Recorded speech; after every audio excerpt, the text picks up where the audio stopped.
Na sala de tribunal, onde a luz filtrava através de janelas altas, criando padrões de sombra e luz no chão, uma atmosfera de tensão pairava no ar.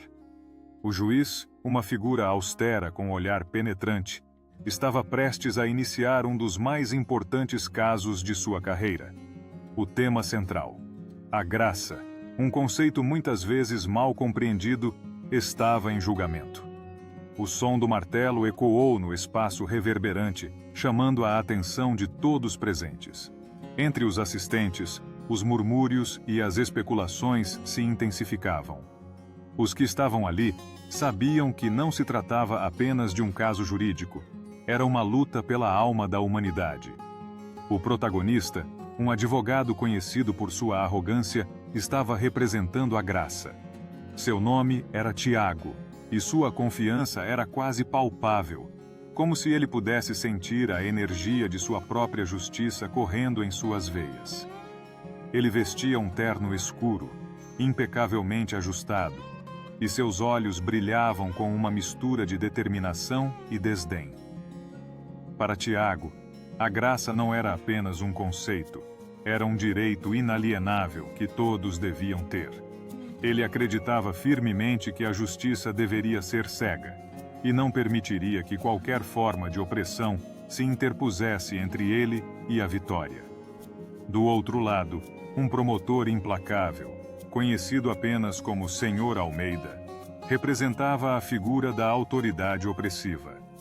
Almeida era um homem de meia idade, com um semblante severo e cabelo grisalho que acentuava sua presença autoritária. Ele estava determinado a provar que a graça não tinha lugar no mundo real, onde a justiça era dura e implacável. O seu discurso era cortante e repleto de convicção. A graça é uma ilusão, uma fraqueza que deve ser extirpada do coração da humanidade, declarou Almeida, sua voz ecoando pelas paredes frias do tribunal.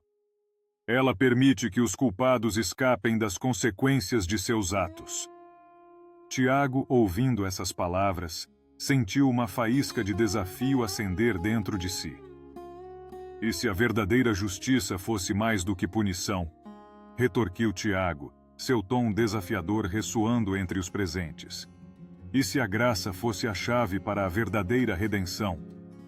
O juiz levantou a mão, pedindo silêncio, enquanto a tensão aumentava na sala. O ar estava carregado de expectativa, e cada palavra trocada parecia sussurrar segredos antigos sobre o bem e o mal. Naquela sala de tribunal, Tiago começou a refletir sobre suas próprias falhas. Sua arrogância, que uma vez considerou uma virtude, agora parecia um peso em seu coração. Ele se lembrou de momentos em que havia julgado os outros com dureza, fechando os olhos para sua própria humanidade. A luz que filtrava pelas janelas parecia brilhar mais intensamente, como se estivesse iluminando seu caminho para a mudança. Ele sabia que precisava não apenas argumentar, mas viver a mensagem que pregava. Senhor Almeida, começou Tiago, sua voz agora carregada de sinceridade. Não podemos ignorar o exemplo de compaixão que nos foi dado. Cada um de nós é digno de uma segunda chance. O olhar de Almeida endureceu, mas Tiago continuou. Se o nosso Criador nos concede graça, somos obrigados a oferecer o mesmo aos outros. Não podemos deixar que o medo da punição ofusque a luz da redenção. A plateia estava em silêncio, a tensão engrossando o ar. Tiago sentiu que aquele era o momento em que ele poderia não apenas defender a graça, mas se tornar um exemplo dela. Ele decidiu invocar uma ilustração poderosa, uma parábola que falava mais do que qualquer evidência poderia. Lembrem-se da história do filho pródigo. Ele começou, sua voz suave, mas firme. Um jovem que se afastou de seu pai, desperdiçando sua herança. Porém, quando ele retornou, o pai não o repreendeu. Ao invés disso, o recebeu de braços abertos, celebrando sua volta. Isso é graça. Isso é amor incondicional. A sala parecia absorver cada palavra. E Tiago sentiu que a verdade de sua mensagem estava penetrando nas almas dos presentes. O senhor Almeida, não disposto a ceder, interveio. Mas e se este jovem fosse um criminoso?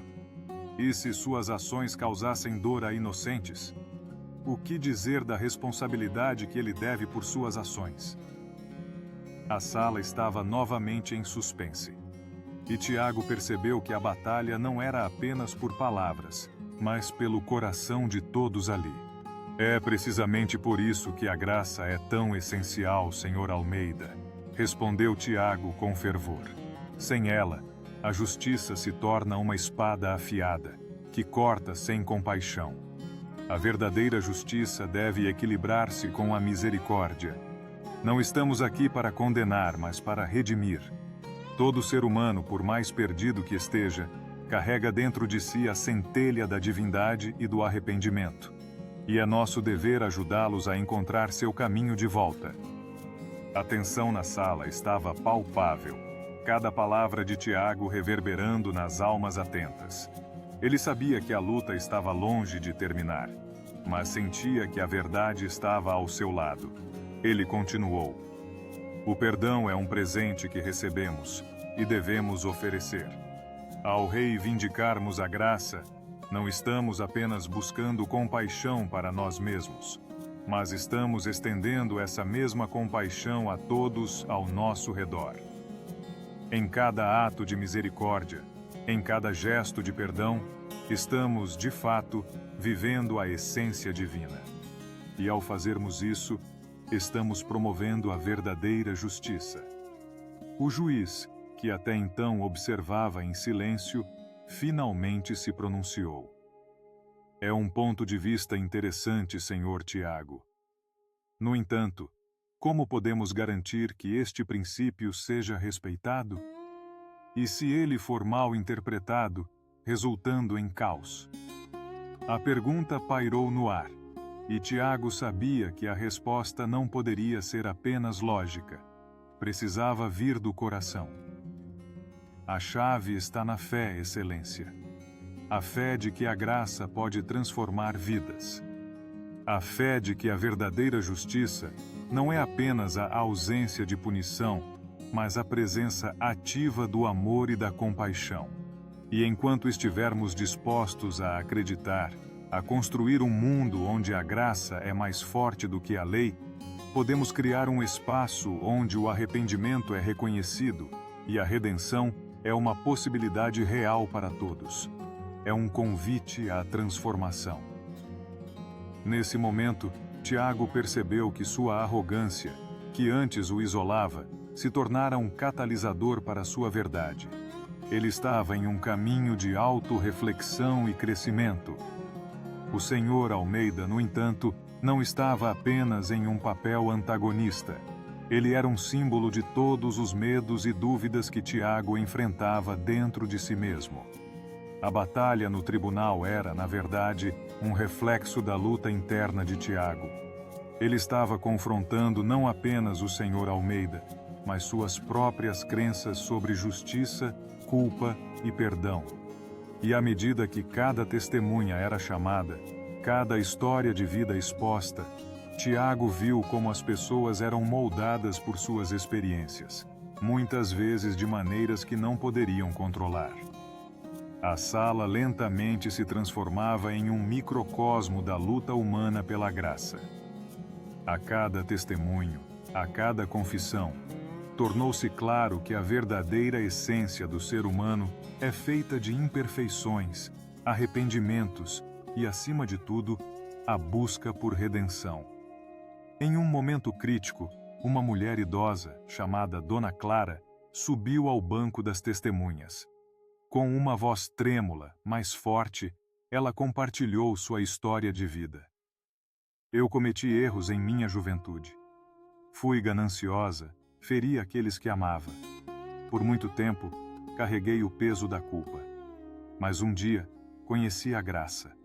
Fui perdoada por aqueles que feri, e mais importante, por mim mesma. A graça me libertou. Suas palavras reverberaram nas paredes do tribunal, como um hino de esperança. Almeida, visivelmente abalado, tentou descreditar a mulher, mas Tiago interveio. É exatamente isso, Sr. Almeida. A graça é uma força que transforma. Não podemos ignorar a verdade que ressoam nessas vozes. Cada história é um testemunho do poder do perdão e da redenção. Não estamos aqui para condenar, mas para entender e oferecer um novo começo. A sala estava em frenesi, e muitos começaram a se emocionar com o que estava sendo dito. Tiago sentiu que o momento de sua transformação havia chegado. Ele enfrentou suas próprias falhas e percebeu que sua arrogância, que uma vez o protegia, agora o limitava. Ele precisava se abrir para a vulnerabilidade da graça. E assim, à medida que o julgamento prosseguia, Tiago começou a se transformar. Ele não estava mais apenas defendendo a graça, mas vivenciando-a. Ele se lembrou de suas próprias falhas, de suas próprias lutas. Ele se viu em cada pessoa que subia ao banco das testemunhas, percebendo que todos, em algum momento, precisam de uma segunda chance. O clímax do julgamento chegou quando Almeida, em um último esforço, apresentou provas de um crime cometido por um réu que tinha uma história de vida semelhante à de Dona Clara. Se permitirmos a graça neste caso, estamos apenas abrindo as portas para a impunidade, gritou Almeida. O juiz estava prestes a decidir, e o suspense tornou-se insuportável. Tiago sentiu a pressão aumentar, mas a verdade dentro dele estava mais forte do que o medo. Excelência. Tiago se levantou decidido. Precisamos lembrar que a justiça verdadeira não é apenas a punição, mas a oportunidade de recomeço. Olhemos para este réu não apenas por suas falhas, mas pela pessoa que ele pode se tornar. Se a sociedade não lhe oferecer a chance de redimir-se, o que estamos realmente fazendo? Nós, como seres humanos, devemos nos esforçar para cultivar um ambiente onde a graça é a norma e não a exceção. O juiz olhou para Tiago, e o silêncio na sala era ensurdecedor. Finalmente, ele proferiu as palavras que mudariam tudo. Neste tribunal, a graça será considerada. O réu terá a oportunidade de ao menos se redimir, mas deverá também assumir a responsabilidade por suas ações. A verdadeira justiça é um equilíbrio entre a responsabilidade e a oportunidade de recomeço. Um suspiro coletivo de alívio ecoou pelo tribunal. Tiago sentiu uma onda de alegria e libertação. Ele havia vencido, não apenas a batalha legal, mas também a luta interna que o consumia. Ele havia reconciliado a justiça com a misericórdia e finalmente compreendido o que significava viver em graça. O Sr. Almeida, embora derrotado, olhou para Tiago com uma nova compreensão. Talvez haja mais na graça do que eu imaginava, admitiu Almeida, sua voz mais suave. Tiago assentiu, percebendo que o verdadeiro triunfo estava em abrir os olhos do outro. Ao sair do tribunal, Tiago sentiu um peso ser levantado de seus ombros. A arrogância que uma vez o definira agora se tornara um testemunho de sua jornada para a humildade. Ele sabia que a luta pela graça nunca terminaria, mas estava pronto para cada desafio que viesse, armado com a certeza de que a verdadeira justiça é sempre acompanhada de amor e perdão.